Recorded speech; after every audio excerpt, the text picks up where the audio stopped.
What's up, everyone? This is going to be our final mock draft before the long anticipated NBA draft finally occurs. As I'm recording this, there's only 5 more days until the draft finally happens on November 18th. We've been hearing all sorts of rumors about who teams want to draft.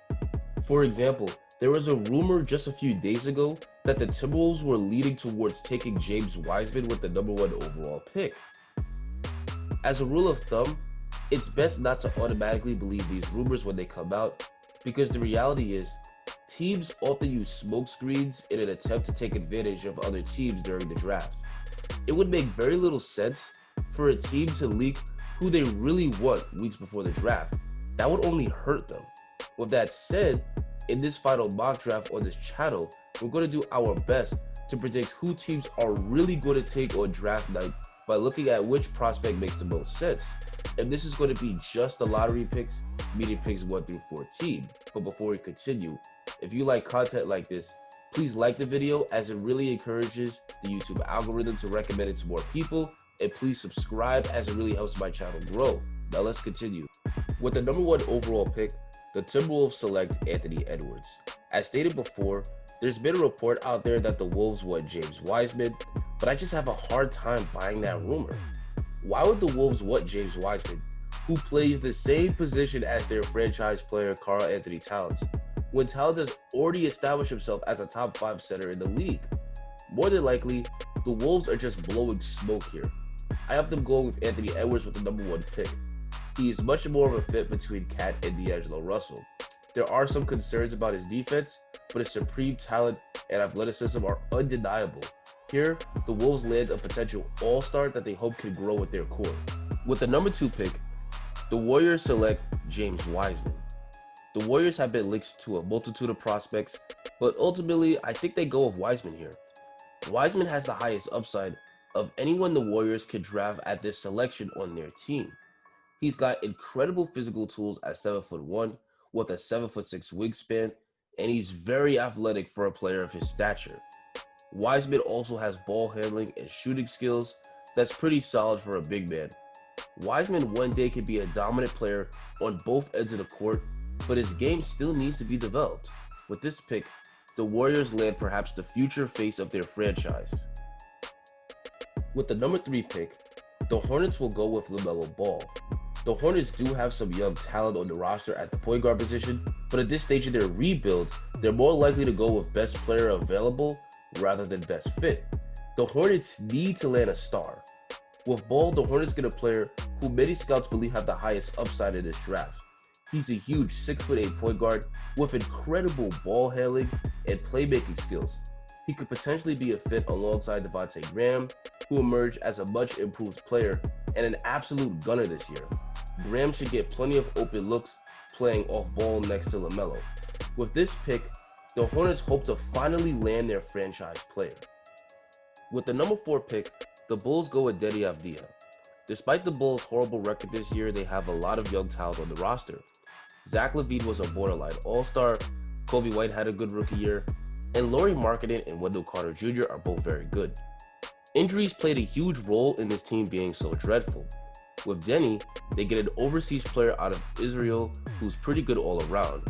He's a high basketball IQ player, he's a pretty good defender, he's a good passer, and he can hit the 3 ball. Deni is a jack of all trades kind of prospect, meaning that he's pretty solid in multiple areas, but not necessarily elite in one. He likely won't develop into a star, but he could turn into a high quality role player for the Bulls that will do a little bit of everything at a very high level. With the number 5 pick, the Cleveland Cavaliers select Isaac Okoro. Isaac Okoro is a high upside player who could fit the Cavs roster.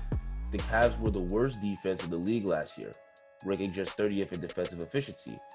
Okoro can help to fix this dreadful defense, as he's the best wing defender in this draft class. He's super athletic, and he has good size at 6'6" with a 6'9" wingspan. He can guard multiple positions on the court, and he's pretty great as both an on and off ball defender. Offensively, he's a lot more raw. He's pretty much a non-shooter at this point, but he is good at slashing to the basket and finishing. His game needs to be developed, but for the Cavs, they land a player who could one day be one of the top 2-way players in the league. With the number 6 pick, the Atlanta Hawks select Tyrese Halliburton. The Hawks are another team that desperately needs defense. They only ranked 28th in defensive efficiency this year. With Halliburton, the Hawks get a terrific defender, especially off ball, where he's constantly disrupting passing lanes and getting deflections with his 7-foot wingspan. He can also fit right next to Trae Young as a secondary ball handler, as he shot 42% from 3 for Iowa State this year. This isn't a flashy pick by any means, but here, the Hawks land a young player who could be a nice fit on the Atlanta Hawks roster going forward. With the number 7 pick, the Pistons select Killian Hayes.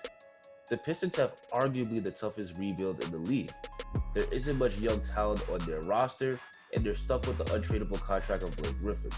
With Hayes, the Pistons are landing a big 6'5" point guard out of France. Hayes is one of the most underrated players in this draft in my opinion. He's the second best playmaker in this draft right after Ball. He's got a really nice handle, he can break down defenders and get to the rim where he finishes at a high percentage. He also is a pretty good team defender. He does need to work on his right hand and his outside shot, but Hayes has the potential to be an all-star level point guard for the Pistons. With the number 8 pick, the Knicks select Devin Vassell. With Vassell, the Knicks get one of the best 3-and-D wings in this draft. At 6'6" with a long 6'10" wingspan, Vassell is a versatile defender that's pretty good defending both on and off the ball. At Florida State, he averaged 1.4 steals and a block a game. He's also an excellent outside shooter, shooting 42% from 3 in both his years at Florida State. The Knicks were second to last in 3-point attempts per game, so they need a player like Vassell on their team. He will help to space the floor and create driving lanes for RJ Barrett next season. This isn't a player with a huge upside, but he can turn into a high-quality role player and be a nice fit on the Knicks roster. With the number 9 pick, the Washington Wizards go with Onyeka Okongwu. The Wizards are another team that desperately needs defense. Thomas Bryant is good offensively, but he's a pretty poor defensive center. With Okongwu, the Wizards get the best defensive center in this draft. Okongwu can both protect the rim at a high level, but also switch on to defend perimeter players. Offensively, he's a strong finisher around the basket, he's got a nice post-up game, and he can hit from mid-range. With this pick, the Washington Wizards potentially land their franchise center. With the 10th pick, the Suns take Obi Toppin. Obi Toppin is a 6'9" power forward out of Dayton. There's concerns about his defense, but Toppin is too much of a talent for the Suns to pass up on here. Toppin is an absolute scoring machine. He's a bully down low where he can score on defenders pretty well with his post-up game. Toppin also has a nice handle for a player his size, having the ability to put the ball on the floor and make plays when he wants to. And he also spaces the floor pretty well, as he shot 39% from 3 for Dayton this year. Obi Toppin clearly has the potential to be an all-star at the next level, and he should make for a nice front court between him and DeAndre Ayton. With the 11th pick, the Spurs select Patrick Williams. Williams is a 6'8" combo forward out of Florida State. Thanks to his athleticism, length, and high motor, Williams is a great defender. He could guard multiple positions on the court, along with protecting the rim at a high level. Per 40 minutes, he averaged nearly 2 blocks and 2 steals a game. Offensively, Williams has a pretty solid handle with the ability to create for himself and others at times, and he's even flashed stretch 4 potential as he shot 32% from 3 and 83% from the free throw line. With this pick, the Spurs land a young player who could be one of the top two-way players in the league.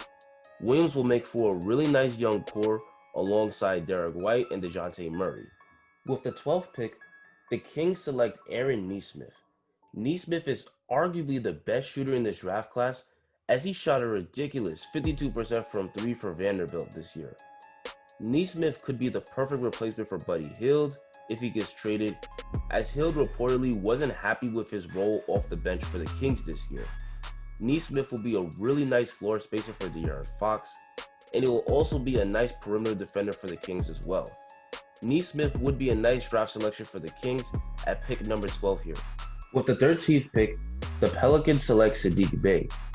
Bey is another great three-point shooter in this draft class, as he shot 45% from 3 for Villanova this year. Along with the outside shooting, Bey is a pretty good defender that can guard multiple positions, thanks to his size at 6'8" with a 6'11" wingspan. The Pelicans need to add some shooting around Zion Williamson next year so he can have space to go to work in the paint. So for the Pelicans, a good 3-and-D player like Saddiq Bey is perfect for them. By adding him to their young core of Zion, Lonzo, and Ingram, the Pelicans will be a threat for the HC next year. And finally, with the last pick in the lottery, the Celtics select Jalen Smith. 14 may seem like a reach for Jalen Smith, but the Celtics could really use a player like him. The Celtics need some more shooting, and with Jalen Smith, Boston gets one of the best shooting bigs in this draft. Jalen Smith shot 37% from 3 on about 3 attempts per game for Maryland this year. Along with the outside shooting, Smith would also give the Celtics some much-needed size and defense. Thanks to his physical profile at 6'10", with a 7'2" wingspan and 225-pound frame, Smith rebounds the ball extremely well, and he's also a pretty good rim protector, averaging 2.4 blocks a game this year. Smith is a pretty nice pickup for Boston at the end of the lottery here. And guys, that's going to be the end of the video. I'd like to thank everyone who stuck around to the end. Do you agree with my mock draft or do you disagree? Let me know in the comments. Thanks for watching and enjoy the rest of your day.